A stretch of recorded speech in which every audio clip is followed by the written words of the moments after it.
યાદ રાખવા જેવી ઉપયોગી વાતો. ઘઉં ખાવાથી શરીર ફૂલે, જવ ખાવાથી ઝૂલે. મગને ચોખા ના ભૂલે તો બુદ્ધિના બાર ના ખુલે. ઘઉંને તો પરદેશી જાણું, જવ છે દેશી ખાણું. મગની દાળને ચોખા મળે તો લાંબુ જીવી જાણું. ગાયના ઘીમાં રસોઈ રાંધો, શરીર મજબૂત બાંધો. તલના તેલની માલિશથી દુખે નહીં એકે સાધો. ગાયનું ઘી છે પીળું સોનું, મલાઈનું ઘી છે ચાંદી. વનસ્પતિ ઘી ખાઈને સારી દુનિયા માંદી. મગ કહે હું લીલો દાણો, મારે માથે ચાદું. 2-4 મહિના મને ખાય તો માણસ ઉઠાડું માદું. ચણો કહે હું ખરબચડો, પીળો રંગ જણાય.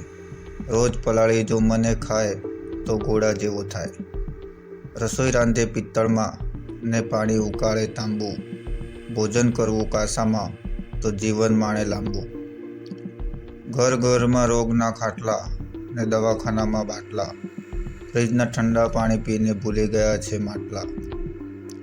પૂર્વ ઓછી કે વિદ્યા મળે, દક્ષિણે ધન